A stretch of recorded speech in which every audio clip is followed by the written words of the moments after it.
Hello BMW fans. Anyway, let me just put some light here and show you what I'm doing. So I'm removing the fan shroud, and that was a project that I plan to do today. Reason being, let's just show you what I have.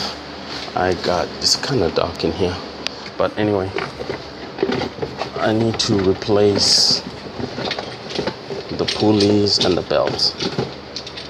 So I've got the pulley system here. I'm just gonna replace that and replace all the pulleys in there, the belts. And in order to do this, I had to remove the covers. There is a screw, one screw that attaches there, and I have to go underneath and release the screw that attaches to the intercooler. And then disconnect this wire harness here, which I put to the side there, from right here. And that's how we were going to be able to remove this. Once I do that, it gives me an ample space to remove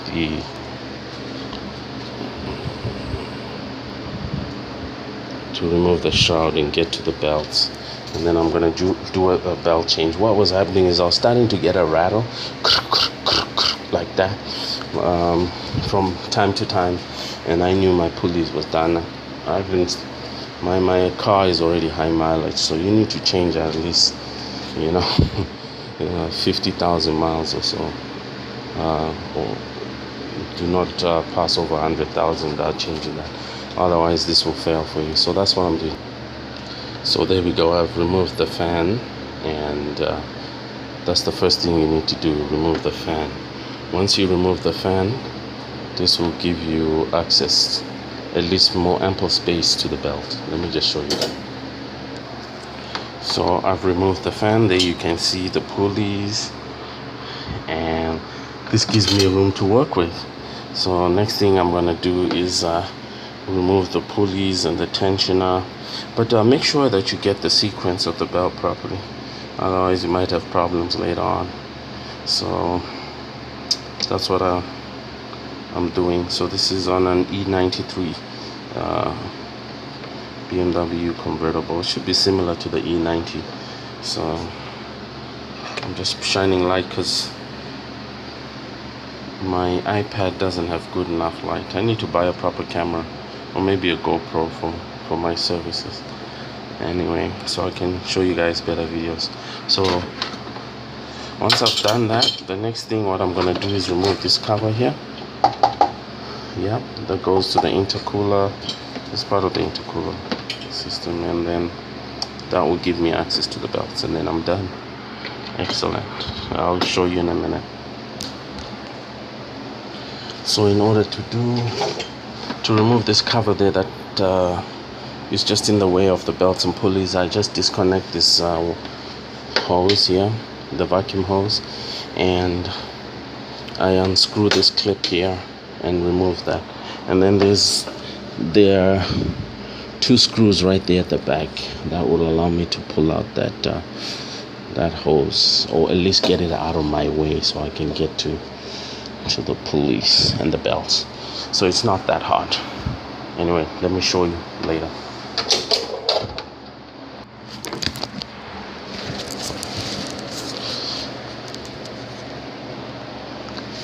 So I'm just showing you the progress where I've gone. I've actually removed the belt. There's the belt, and this seems to be some micro cracks starting to develop there. So that plus the squeaking bearings on the pulleys resulted in me deciding to just take off this old belt and put a new belt, and so there we go. So I'm just removing my belt right now. Not much space to work with here, but as you can see, I'm just pulling out the belt. It should be, hold on, let me show you. So there we go. There's my belt. I just removed it, And if you look at it properly and inspect it properly, there's starting to be like little cracks, micro cracks. And what would happen is those cracks would develop and get bigger and bigger, and the next thing it would slip, break off, and could potentially do a lot of damage to your engine. So I'm gonna remove these other two pulleys there. So what I did was I got my let me just show you. I got my T60 and put it in here.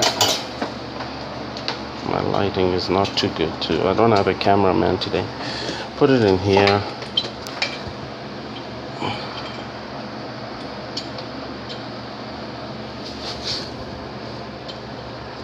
There you go.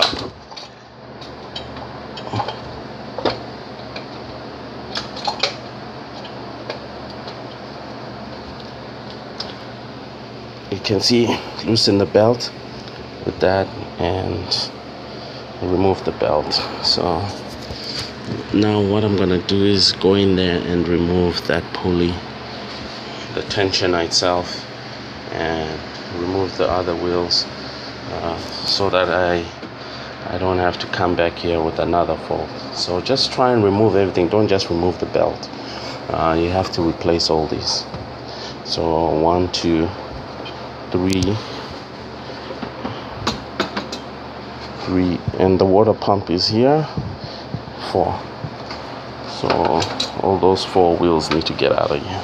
Then you put new ones, and that way that will last you another probably 60 to 90,000 miles. Perfect.